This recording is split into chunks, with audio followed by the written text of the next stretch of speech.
नारायण नारायण नारायण नारायण। मनुष्य मात्र को क्या करना चाहिए? तीसरा भाग।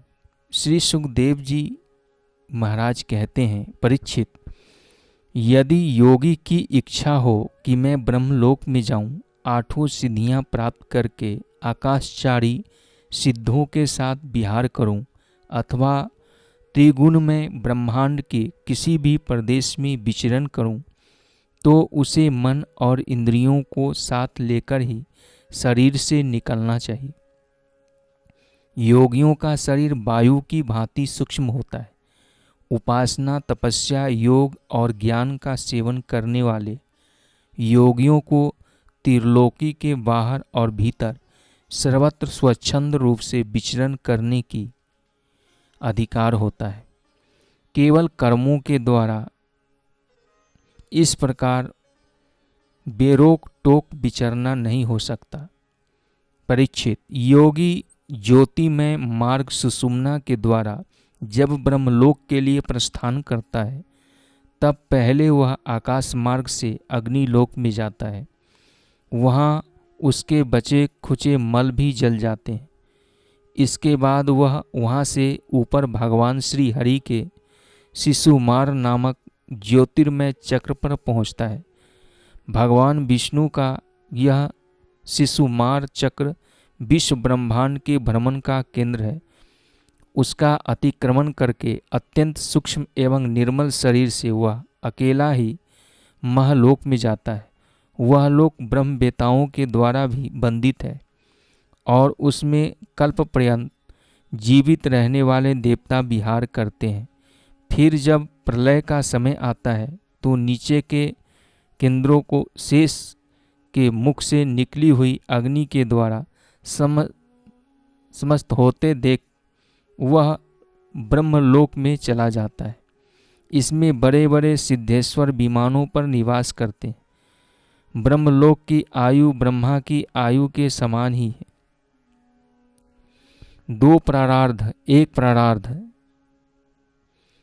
10 मतलब 17 की है। वहाँ न शोक है, न दुख, न बुढ़ापा है, न मृत्यु। फिर वहाँ किसी प्रकार का उद्वेग या भय तो हो ही कैसे सकता है। वहाँ यदि दुख है तो केवल एक बात का, वह यह कि इस परम पद को न जानने वाले लोगों के जन्म मृत्यु में अत्यंत घोर संकटों को देखकर दयावश वहाँ के लोगों के मन में बड़ी व्यथा होती है। सतलोक में पहुँचने के पश्चात वह योगी निर्भय होकर अपने सूक्ष्म शरीर को पृथ्वी से मिला देता है और फिर उतावली न करते हुए 7 आवरणों का भेदन करता है। पृथ्वी रूप से जल को और जल रूप से अग्नि में आवरणों को प्राप्त होकर वह ज्योति रूप से वायु रूप आवरण में आ जाता है और वहाँ से समय पर ब्रह्मा की अनंतता का बोध कराने वाले आकाश रूप आवरण को प्राप्त करता है। इस प्रकार सूथल आवरणों को पार करते समय उसकी इंद्रियां भी अपने सूक्ष्म अधिष्ठान में लीन होती जाती है। घ्राणेन्द्रिय गंध तन्मात्रा में, रसना रस तन्मात्रा में, नेत्र रूप तन्मात्रा में, त्वचा स्पर्श तन्मात्रा में, श्रोत्र शब्द तन्मात्रा में और कर्म इंद्रियां अपनी अपनी क्रिया शक्ति में मिलकर अपने अपने सूक्ष्म स्वरूप को प्राप्त हो जाती। इस प्रकार योगी पंचभूतों के सूथल सूक्ष्म आवरणों को पार करके अहंकार में प्रवेश करता है। वहाँ सूक्ष्म भूतों को तामस अहंकार में, इंद्रियों को राजस अहंकार में तथा मन और इंद्रियों के अधिष्ठता देवताओं को सात्विक अहंकार में लीन कर देता है। इसके बाद अहंकार के सहित लय रूप गति के द्वारा महतत्व में प्रवेश करके अंत में समस्त गुणों के लय स्थान प्रकृति रूप आवरण में जा मिलता है।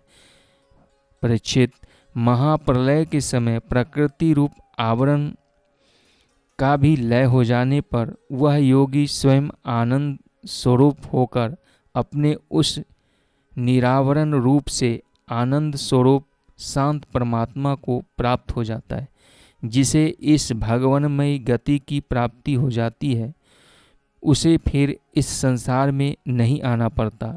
परीक्षित, तुमने जो पूछा था उसके उत्तर में मैंने वेदोक्त दुर्विधि सनातन मार्ग, सधो मुक्ति और क्रम मुक्ति का तुमसे वर्णन किया।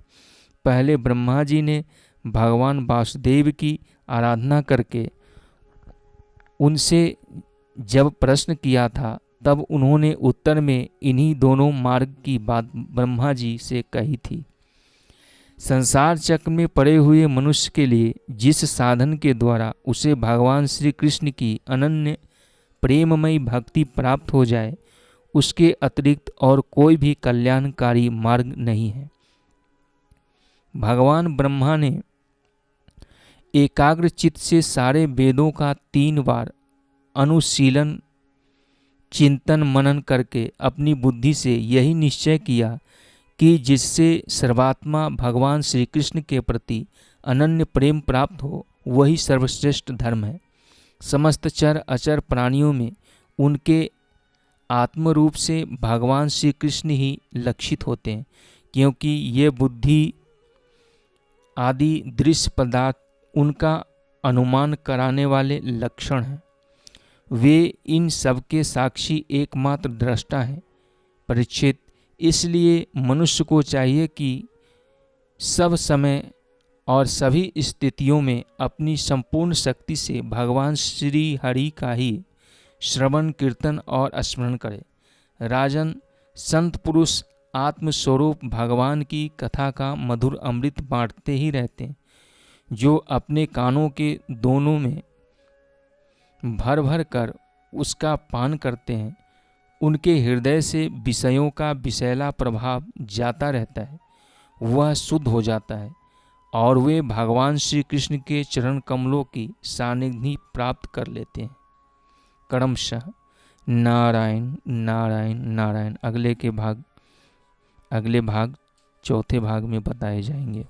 नारायण।